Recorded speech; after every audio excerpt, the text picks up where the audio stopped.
Myself, Dr. Leena Garg from Guru Gobind Singh Government Polytechnic, Chika.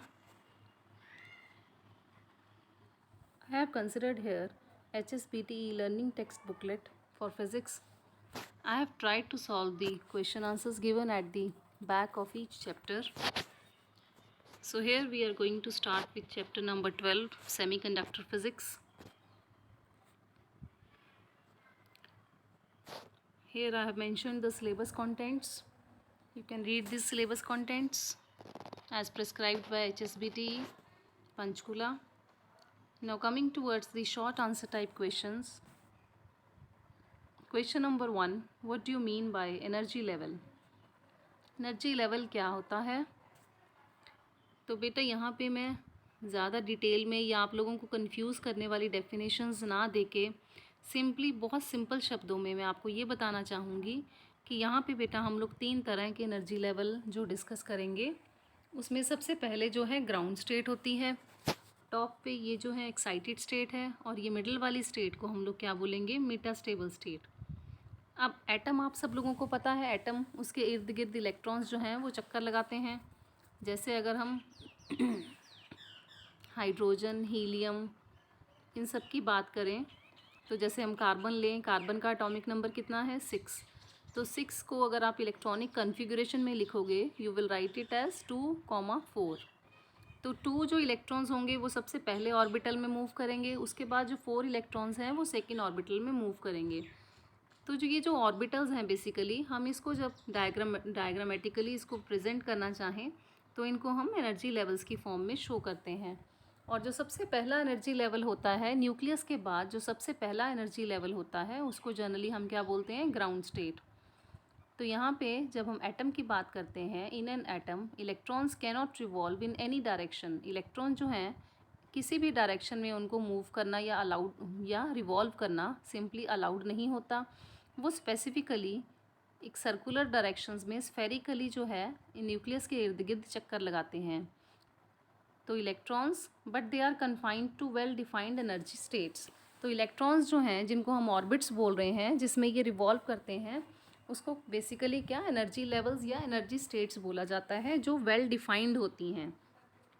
These states are called energy levels. इनको energy states भी बोलते हैं और energy levels भी बोलते हैं। तो यहाँ पे जैसे मैंने आप लोगों को बताया कि 3 तरह के एनर्जी लेवल हमने डिफ़ाइन किए हैं। सबसे पहला है ग्राउंड लेवल। तो ग्राउंड लेवल को हम कैसे बता रहे हैं? यहाँ पे हमने ये E1 से, आप देखोगे यहाँ पे E1 से हमने इसको रिप्रेजेंट किया है। तो this refers to the lowest energy state in the system. System के अंदर जब हम एक एटॉमिक सिस्टम लेते हैं उसमें जो सबसे नीचे वाला, जो सबसे पहला लेवल जो फिल होता है उसको हम क्या बोलते हैं? Ground level. The completely de-excited atoms would occupy this level. तो जो भी एटम्स जो हैं ऊपर एक्साइटेड स्टेट से डी एक्साइट होके भी अगर नीचे आएंगे तो they will come to this ground level E1। उसके बाद एक्साइटेड लेवल है, any level above the ground state is called as excited state. इसको हमने यहाँ पे E2 स्टेट के साथ, यहाँ पे E2 स्टेट के साथ रिप्रेजेंट किया है। The atom can stay in excited state only for 10⁻⁻8 seconds. तो यहाँ पे एक्साइटेड स्टेट में जो एटम रहता है जनरली उसका टाइम पीरियड कितना होता है? 10⁻⁻8 सेकेंड्स। ये आप लोगों को बेटा ऐसे ही याद रखना है। आफ्टर दिस टाइम, तो जब किसी भी इलेक्ट्रॉन का टाइम इस एक्साइटेड स्टेट में पूरा हो जाता है, यानी after completing 10⁻⁻8 seconds time period, in this state atom जो है, एटम के अंदर से इलेक्ट्रॉन्स अपने आप डी एक्साइट होकर नीचे ग्राउंड स्टेट पे आ जाते हैं। तो ये वाली जो स्टेट है इसको हम बोल रहे हैं एक्साइटेड स्टेट, इस स्टेट को हम बोल रहे हैं मेटास्टेबल स्टेट और इस स्टेट को हम बोल रहे हैं ग्राउंड स्टेट। अब मेटास्टेबल स्टेट क्या है? This level lies in between the excited and ground levels. It's time period is 100 times more than the excited state. तो ये जो मेटास्टेबल स्टेट है इसमें स्टेबल वर्ड ही बेटा इसलिए लगाया गया है कि इलेक्ट्रॉन जब इस स्टेट पे आ जाता है तो it is relatively more stable, it is more stable then it's excited state. अब एक्साइटेड स्टेट पे जो इलेक्ट्रॉन है वो कितने टाइम के लिए रह रहा है? 10⁻⁻8 सेकेंड्स के लिए। और मेटास्टेबल स्टेट पे 100 टाइम्स ज़्यादा यानी 10⁻⁻6 सेकेंड्स के लिए जो इलेक्ट्रॉन है वो यहाँ पे रहता है। तो यहाँ पे क्लियर कट बेटा इस डायग्राम को आप लोगों ने याद रखना है। E1 ground state, E2 excited state and E3 metastable state. इसका टाइम पीरियड है 10⁻⁻8 सेकेंड्स और इसका टाइम पीरियड्स है 100 times more than the excited state which is 10⁻⁻6 seconds. Now coming towards question number 2, define energy band. अब energy band कैसे बनते हैं, energy levels के बाद एनर्जी बैंड कैसे बनते हैं. अब ऊपर जो एनर्जी लेवल्स की हमने बात की है बेटा, वो हमने एक एटम के लिए बात की है. अब एक से ज़्यादा एटम्स जब क्लोज आते हैं या हम किसी सेमीकंडक्टर मटेरियल की या किसी सॉलिड मटेरियल की बात करते हैं, तो उस सॉलिड मटेरियल में सिर्फ एक एटम तो नहीं होता ना, उसमें एक से काफ़ी ज़्यादा एटम्स होते हैं. And these atoms are very closely placed together, एक के साथ दूसरा, दूसरे के साथ तीसरा. तो जब ये एटम्स बहुत क्लोजली एक दूसरे के साथ पैक होते हैं तो हम कहते हैं कि इन दोनों के जो एनर्जी लेवल्स हैं ये आपस में इंटरेक्ट करते हैं और after their interaction they form the bands. तो ये बैंड फॉर्म करते हैं और यहाँ पे दो तरह के बैंड बन जाते हैं. एक बन जाता है वैलेंस बैंड नीचे वाला और ऊपर वाले को बोलते हैं कंडक्शन बैंड. तो here you can clearly read the highest energy band occupied by the valence electrons. ये जो वैलेंस इलेक्ट्रॉन्स जिस बैंड को सबसे ज़्यादा ऑक्यूपाई करते हैं उसका हमने नाम क्या दिया है, valence band. Above this band there lies an empty band called the conduction band. तो यहाँ पे ऊपर जो बैंड है जो एम्प्टी है, इसमें इलेक्ट्रॉन्स नहीं है and it is filled of electrons. तो जो इलेक्ट्रॉन से फिल है और नीचे वाला है लोएस्ट बैंड है उसको हम बोल रहे हैं वैलेंस बैंड. ऊपर वाला जो एम्प्टी बैंड है उसको हम क्या बोल रहे हैं, कंडक्शन बैंड.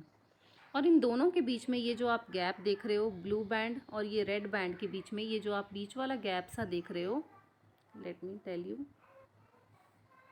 तो यहाँ पे ये जो आपको बीच वाला बेटा एनर्जी गैप यहाँ पे जो दिख रहा है, इस एनर्जी गैप को ऐसे ईजी लिखा जाता है, ईजी लिखा जाता है और इसको बोला जाता है फॉरबिडन गैप. तो यहाँ पे बेटा मैंने आपको ऊपर यही बताया है कि जब एक या एक से ज़्यादा एटम्स आपस में क्लोज आते हैं एक दूसरे के, तो इनके इंडिविजुअल एनर्जी लेवल्स जो हैं वो इंटरेक्ट करते हैं और इंटरेक्ट करने के बाद फिर हम एनर्जी लेवल्स की बात ना करके एनर्जी बैंड्स की बात करते हैं. तो इस तरह से एनर्जी बैंड्स फॉर्म हो जाते हैं. और मेनली हम दो तरह के एनर्जी बैंड्स की जो बात करते हैं, नीचे वाले बैंड को वैलेंस बैंड बोला जाता है जो कम्प्लीटली फिल्ड होता है. ऊपर वाला बैंड जो कंडक्शन बैंड है जनरली ये एम्प्टी होता है. और इन दोनों को बीच में जो डिफ्रेंशिएट कर रहा है या जो सेपरेशन है इन दोनों के बीच में, उस एनर्जी गैप को बोला जाता है फॉरबिडन एनर्जी गैप. तो क्वेश्चन नंबर 3 क्या है, what is meant by the forbidden gap. The highest energy band occupied by the valence electrons. तो जो हाईएस्ट एनर्जी बैंड है बेटा उसको हम वैलेंस बैंड बोलते हैं और उसके ऊपर वाला जो एम्प्टी बैंड है उसको कंडक्शन बैंड बोला जाता है. और अभी मैंने जैसे आपको बताया इनके बीच में जो गैप है उसको बोला जाता है फॉरबिडन एनर्जी गैप. तो यहाँ क्वेश्चन नंबर 3 में आपसे यही फॉरबिडन एनर्जी गैप पूछा गया है. It will be very good बेटा अगर आप लोग डायग्राम के साथ इसको अच्छे से एक्सप्लेन करोगे.